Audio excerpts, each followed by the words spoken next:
नमस्कार। 10th class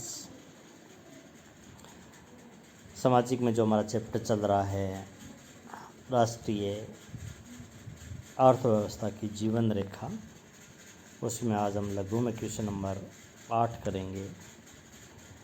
सड़क मार्गों के विकास और उनको सुरक्षित रखने के लिए क्या कदम उठाएं। सड़कों पर दुर्घटनाएं बहुत घट रही है, तो एक तो सड़कों की लंबाई बढ़ाई जाए, चौड़ाई बढ़ाई जाए, टाइम टू टाइम सड़कों की मरम्मत की जाए,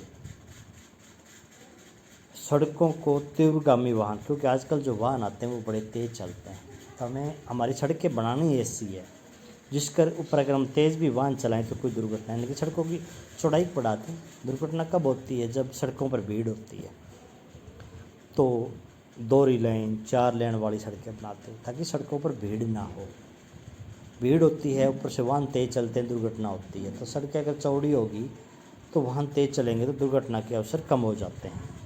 सड़कों को मजबूत बनाएं, अच्छा उसके अंदर तारकोल सीमेंट आदि का यूज करें, क्योंकि जब अच्छी सड़कें नहीं बनाते हैं, उनके अंदर सामग्री अच्छी नहीं लगती तो वर्षा ऋतु में सड़कें ख़राब हो जाती हैं, उनमें गड्ढे पड़ जाते हैं, फिर वो दुर्घटना का कारण बनते हैं। स्वतंत्रता के बाद हमारे रेलवे के अंदर क्या परिवर्तन आया है? आज़ादी से पहले हमारी रेलवे का कैसी थी, अब हमारी रेलवे में क्या चेंज आया है? एक तो रेल मार्गों में विद्युतीकरण हो चुका है, यानी कि अब रेलें बिजली से भी चलने लगी है, जिसके कारण उनकी गति बढ़ चुकी है। अब डीजल इंजन भी ज़्यादा हो गए, पहले कोयले वाले इंजन ज़्यादा होते थे, अब डीजल इंजन भी ज़्यादा हैं।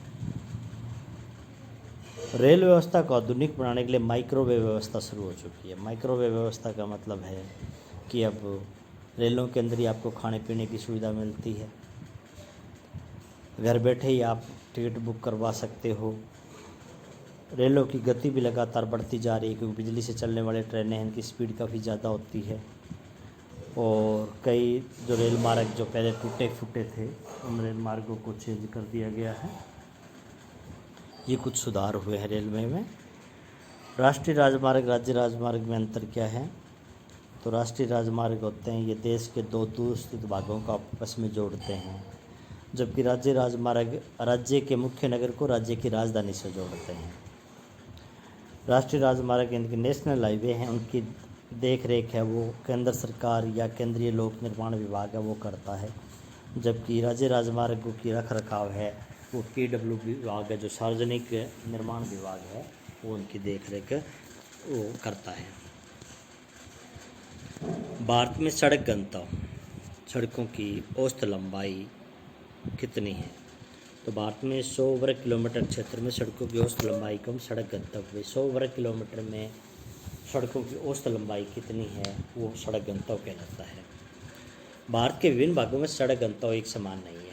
केरल में सड़क घनत्व सबसे ज़्यादा है, 100 वर्ग किलोमीटर में 375 किलोमीटर लंबाई की सड़कें हैं, जबकि जम्मू कश्मीर में देखा जाए तो उसी 100 वर्ग किलोमीटर में 10 किलोमीटर की सड़कें हैं।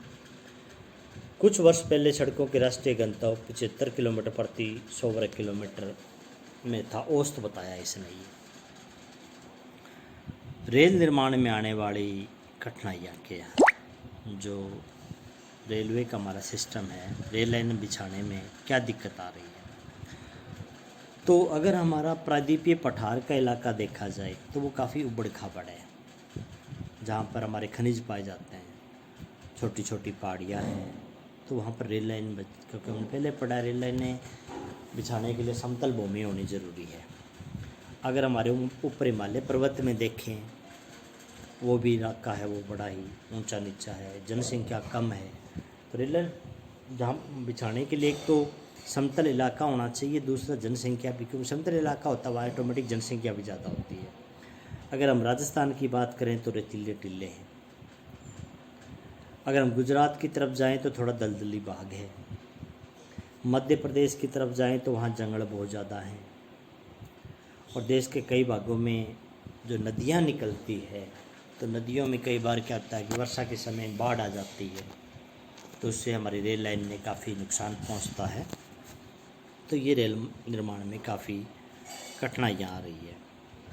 समाचार पत्रों के प्रकाशन में और चलचित्र के निर्माण में भारत की क्या स्थिति है। अखबारों के प्रकाशन की बात करें तो भारत में 100 भाषाओं में अखबार छपते हैं। सबसे ज़्यादा हिंदी में छपते हैं अखबार, उसके बाद अंग्रेजी, उसके बाद उर्दू। अगर फिल्मों के निर्माण की बात करें भारत में तो भारत का पहला स्थान है विश्व में, जहाँ सबसे ज़्यादा छोटी बड़ी फिल्में बनाई जाती है, नाटक बनाए जाते हैं। भारत विदेशी सभी फिल्मों को, हमारा एक केंद्रीय फिल्म प्रमाण बोर्ड है, ये पहले इस फिल्म की जांच करता है कि उस फिल्म में कोई ऐसा दृश्य तो नहीं है जो किसी की धार्मिक भावना को ठेस पहुंचाता हो। तो पहले ये बोर्ड उस फिल्म को, कहानी को सारी को देखेगा, फिर ये सर्टिफिकेट देगा। अगर फिल्म में सही है तभी वो फिल्म प्रकाशित हो सकती है। जब तक ये बोर्ड है ये प्रमाणित नहीं करेगा तब तक फिल्म प्रकाशित नहीं हो सकती। पाइपलाइन परिवहन व्यवस्था क्यों आरंभ की हमने? तो खनिज तेल है, प्राकृतिक गैस है, उसको उत्पादन क्षेत्र से परिष्करणशाला तक पहुंचाने के लिए, उपभोक्ता तक पहुंचाने के लिए, फैक्ट्रियों तक पहुंचाने के लिए हमने पाइपलाइन परिवहन व्यवस्था शुरू की। इसका लाभ क्या है? तो ये काम पहले, इनके ढुलाई का काम पहले रेलों से होता था, तो अब वो समस्या ख़त्म हो गई है। अब पाइपलाइन के माध्यम से हम खनिज तेल और प्राकृतिक गैस की ढुलाई का काम करते हैं।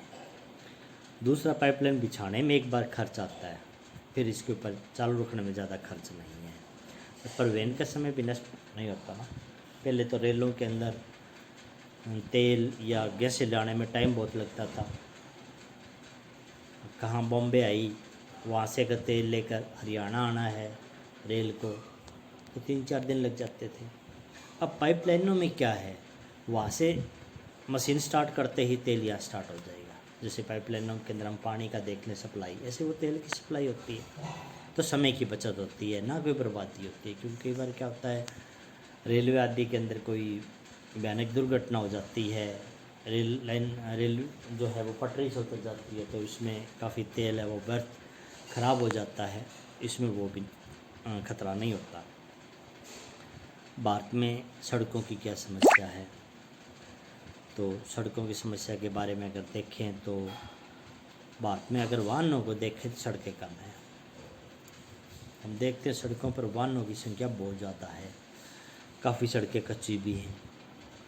कच्ची सड़कों का हमने वर्षा ऋतु की में पढ़ाई था, ख़राब हो जाती है। हमारे देश में बड़े जो नेशनल हाईवे हैं वो कम है। इसके अलावा नेशनल हाईवे बड़े बड़े शहरों के अंदर से भी गुजरते हैं।